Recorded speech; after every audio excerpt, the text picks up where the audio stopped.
Viewers से अनुरोध है कि सब्सक्राइब वाले लाल बटन को दबाएं और इस चैनल की किसी वीडियो को मिस ना करें।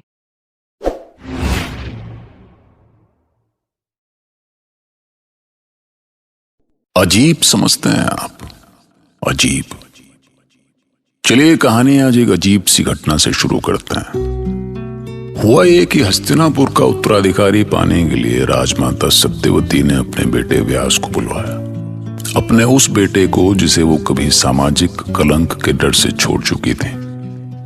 मैंने सत्यवती की लाचारी को बहुत करीब से देखा। मैं वो आंख हूं जिनसे संसार में घटने वाली कोई घटना नहीं छूटती। मैं आकाश हूं। स्वार्थ में हमें सही गलत का ध्यान कहां रहता। अगर अपने पुत्र दुर्योधन के लिए धृतराष्ट्र अंधे थे तो क्या सत्यवती अपने वंश को बढ़ाने के लिए अंधी नहीं हो गई? स्वार्थ हमें सत्यवती बना देता और अपने उस स्वार्थ में हम किसी महर्षि, किसी अंबिका या किसी अंबालिका को साधन बना डालते हैं। मुख पर मुस्कान लाए महारानी। राजमाता का आदेश है कि कुरुकुल को उत्तराधिकारी चाहिए। इसलिए ये आवश्यक है कि महर्षि व्यास आपसे मिलकर प्रसन्न हों और नियोग की क्रिया संपन्न हो सके। और आप तो जानती हैं कि राजमाता जो ठान लेती हैं वो होकर रहता है। मुझे कुछ समझ नहीं आ रहा विंता। किसी अनजान पुरुष के साथ मैं सहज कैसे हो पाऊंगी? मैं बातें भी कैसे कर सकूंगी उनके साथ? मैंने आज तक कभी देखा भी नहीं है उन्हें, और राजमाता चाहती है कि मैं उनके साथ। वे अनजाने नहीं है महारानी। आपके पति महाराज विचित्रवीर्य के भाई हैं। बस इतना है कि वो शुरू से ही सामाजिक जीवन से दूर वनों में तपस्या करते रहे। असल में तो उन्हें आपसे मिलने में संकोच होना चाहिए, क्योंकि उन्होंने आज तक राजमाता के अलावा किसी स्त्री से बात नहीं की।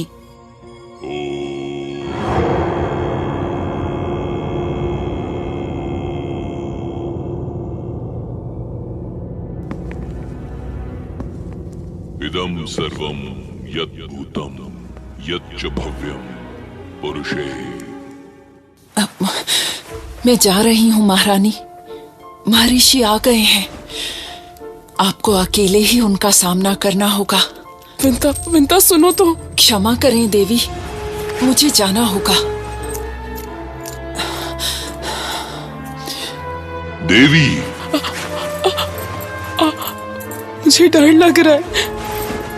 आप चले जाइए यहाँ से। शांति शांति। नहीं।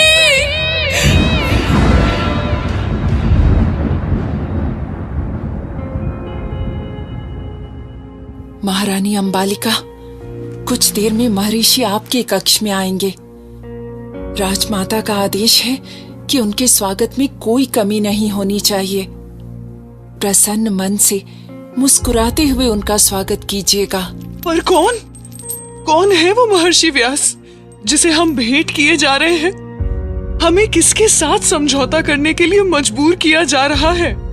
मैं तो बस एक दासी हूँ महारानी। मैं तो वही कह रही हूँ जो मुझे आदेश मिला है। बस इतना कह सकती हूँ आपसे कि राजमाता के उद्देश्य के पीछे कुरुकुल का हित है। वो इस वंश को बढ़ते हुए देखना चाहती हैं। बाकी आप जैसा समझे, आपकी इच्छा।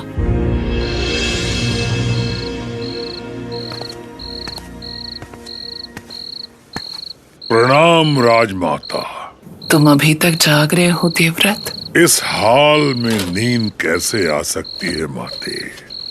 मन में इस नियोग को लेकर जाने कितने प्रश्न घुमड़ रहे हैं। मैं समझ नहीं पा रहा हूँ कि जन्म के समय से ही वन में पले बड़े साधक ऋषि को राजरानियां कैसे स्वीकार कर सकेंगी? राजमहल में केवल फूलों की सेज नहीं, पथरीली राह भी होती है देवव्रत। अंबिका और अंबालिका को राजनीति विरासत में मिली है। मुझे विश्वास है कि उन्हें राजनीति की समझ होगी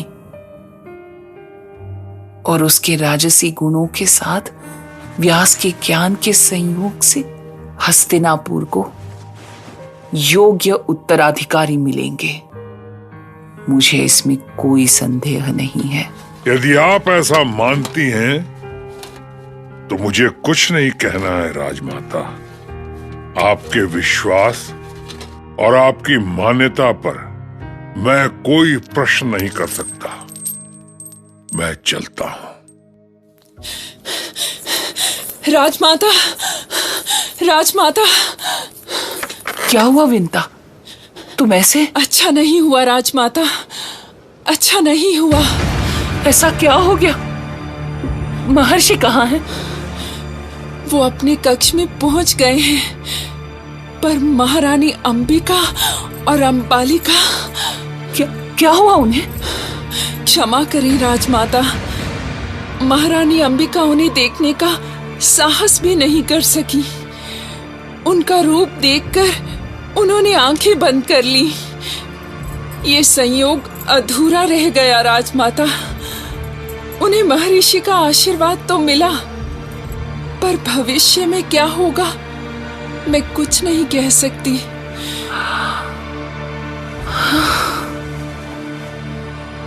हे ईश्वर। और अंबालिका, अंबालिका का क्या हुआ? मैं क्या कहूँ राजमाता। देवी अंबालिका ने उनकी ओर देखने का साहस तो किया, पर महर्षि को देखते ही डर से उनका शरीर पीला पड़ गया। एक बोल भी नहीं फूटा उनके मुख से। तो तुम्हें क्या लगता है विंता? क्या इस संयोग में कुछ कमी रह गई? मैं कैसे कहूँ राजमाता। मैंने तो दोनों महारानियों को आपका आदेश सुना दिया था। उन्हें मन कड़ा करके कक्ष में जाने को कहा, पर जाने उन्हें महर्षि का आशीर्वाद मिला भी होगा या नहीं। कहाँ तो मैंने सोचा था कि जितने दिन तक महर्षि यहाँ रहेंगे दोनों रानियां उनकी सेवा करेंगी, पर यदि उनमें महर्षि का सामना करने का साहस ही नहीं है तो अब तुम महर्षि की सेवा में जाओ। महर्षि रुष्ट होकर महल से जाएं तो ये ठीक नहीं होगा। मैं कैसे? मैं तो दासी हूँ राजमाता। मैं जैसा कहती हूँ वैसा करो। जाओ महर्षि के पास।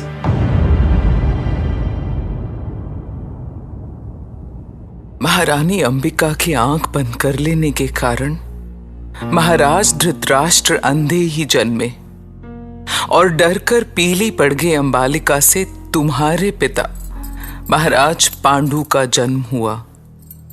वो जन्म से ही पीले थे, पांडु रोग था उन्हें। जबकि दासी विंता से महाज्ञानी विदुर का जन्म हुआ। भारतवंश आगे बढ़ा, पर कौरवों के जन्म के बाद सत्ता के संघर्ष में उलझ गया, जिसका नतीजा तुम सबके सामने है। हम इस संकट को भी काट आएंगे माते। आप तात विदुर के महल में सुख से रहें। वनवास और अज्ञातवास के बाद हम आपसे इसी हस्तिनापुर में मिलेंगे। नहीं माँ, आपको इतनी प्रतीक्षा नहीं करनी पड़ेगी। बाकी भाइयों को तो मैं नहीं जानता, पर मैं 13 वर्षों तक इंतजार नहीं करूंगा। मौका मिलते ही पापी दुर्योधन का अंत कर डालूंगा, और मैंने जो प्रण किया है उसे अवश्य पूरा करूंगा। पांचाली के खुले केश देख मां, क्या ये मुझे मेरा प्रण भूलने देंगे? क्रोध में कभी कोई निर्णय मत लेना पुत्र भीम। ऐसा ना हो कि एक संकट से निकलने के लिए तुम या तुम्हारे भ्राता किसी नए संकट में उलझ जाएं। घबरा मत मां, ऐसा नहीं होगा, कभी नहीं होगा, क्योंकि अपना प्रण तो मैं पूरा करके ही रहूंगा। एक माता पुत्रों को ऐसे कैसे विदा कर सकती है? मेरा हृदय ऐसा डूबता जा रहा है कि जाने तुम सबके आने तक जीवित भी रह पाऊंगी या नहीं। पांचाली का ध्यान रखना। विवाह के बाद इसने इतने सुख के पल नहीं देखे जितने दुख उठाए हैं। हर क्षण तुम सबके साथ संघर्ष ही करती रही। ये कहकर मुझे अपने पतियों से अलग न करे मां। यदि इनका सुख मेरा है तो इनके दुख भी तो मेरे हैं। बस हमें आशीर्वाद दीजिए। हस्तिनापुर में मेरे दिन तुम सबके लिए ईश्वर से प्रार्थना करते हुए बीतेंगे। बहू नकुल और सहदेव का ध्यान रखना। मुझे इनकी चिंता लगी रहेगी। अब हम बच्चे नहीं रहे माते, आप हमारी चिंता मत किया कीजिए। एक मां के लिए बच्चे कभी बड़े नहीं होते पुत्र। अब जाओ, देर हो रही है। हस्तिनापुर की प्रजा राजमार्गों पर निकल आई है। संकट की इस घड़ी में प्रजा आप सभी के साथ है। राजपुरोहित श्रीधौम में राज्य की सीमा तक आप सबको विदा करने जा रहे हैं। पांडु पुत्रों, मैं ऋषि धौम्य आप सभी की यात्रा की मंगल कामना करता हूं। राज परंपरा के अनुसार मैंने अपने कर्तव्य का निर्वाह किया है, किंतु व्यक्तिगत रूप से मैं आप सभी को सचेत करना चाहता हूं कि वनवास काल में हर क्षण सावधान रहें। कुमार दुर्योधन और उनके मामा शकुनी कभी भी घात कर सकते हैं। आगे रात्रि विश्राम गंगा के तट पर ही कीजिएगा।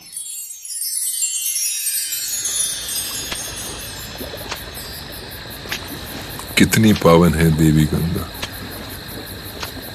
जिनके दर्शन से ही शांति मिल जाती है। पता है भीम, बचपन में पिताजी हमें देवी गंगा की कहानियां सुनाया करते थे। उन्होंने बताया था कि महाराज शांतनु के पूर्व जन्म का नाम महाभिषक था। कठिन साधना और तपस्या से उन्हें देवलोक में स्थान मिला था। एक दिन वो इंद्र की सभा में बैठे थे। पधारिए देवी गंगा, पधारिए। देवी गंगा की, देवी गंगा की। आसन ग्रहण करें देवी, यहाँ विराजमान हूँ। मैं तो आपके आकर्षण में खिंची हुई आपके पास ही चली आ रही हूँ महाभिषक। ये मेरी सभा है देवी, देवराज इंद्र की सभा। हाँ? आप इस सभा का अनुशासन भंग कर रही हैं और ये मैं कदापि सहन नहीं कर सकता। ये क्या देवराज, मैंने ऐसा क्या किया जो आप क्रोधित हो गए? आपने ही नहीं, महाभिषक ने भी इंद्र सभा का अनुशासन तोड़ा है। उन्होंने आपको अपने पास बुलाकर पूरी सभा का ध्यान भंग किया है और आप अपना स्थान छोड़कर महाभिषक के पास चली गई। क्या सौंदर्य के प्रति आकर्षण अपराध है देवराज? क्या किसी से प्रेम करना अपराध है? हमने कौन सी भूल कर दी जिसके लिए आप क्रोधित हो रहे हैं? बस कीजिए महाभिषक, ये सभा मेरे अनुसार ही चलेगी, आपके अनुसार नहीं। ये आप क्या कर रहे हैं देवराज? इतनी छोटी सी बात पर इतना बड़ा विवाद? मेरी सभा को आप छोटी सी बात कह रहे हैं? देवी गंगा, आपने देव आचरण का अपमान किया है और आपको इसका दंड मिलेगा। मैं देवराज इंद्र आपको और महाभिषक को श्राप देता हूं कि आप दोनों का जन्म पृथ्वी लोक में हो, दोनों धरती लोक में जन्म लें।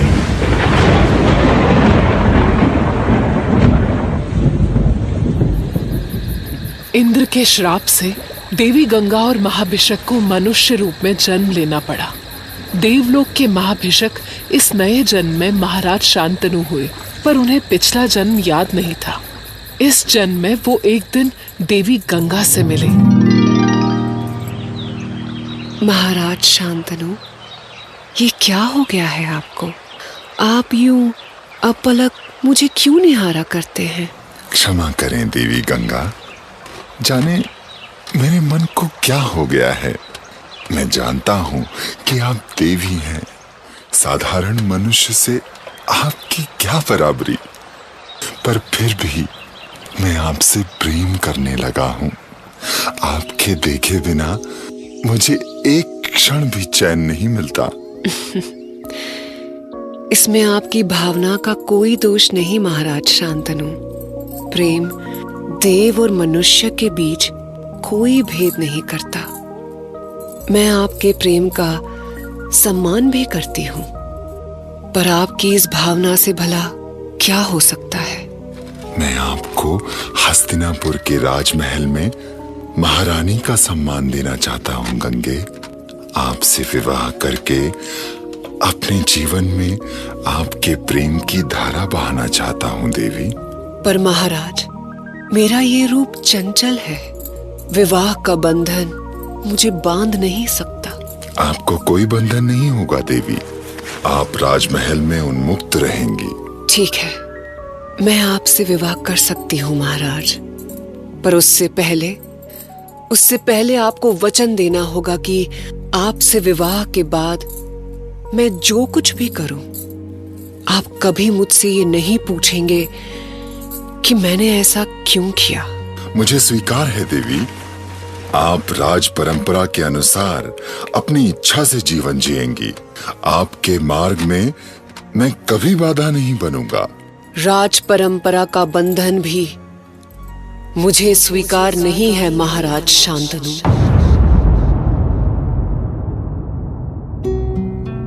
दरअसल शांतनु गंगा के प्रेम में ऐसे पागल थे कि उन्होंने उनकी सारी शर्तें मान ली और गंगा उनकी पत्नी के रूप में हस्तिनापुर आ गई। फिर कुछ समय बाद एक बच्चे का जन्म हुआ, पर महाराज शांतनु अपने बच्चे को जी भरकर देख भी नहीं पाए थे कि गंगा उसे नदी में बहा आई। पर गंगा ने ऐसा किया क्यों? सवाल तो है। महाभारत।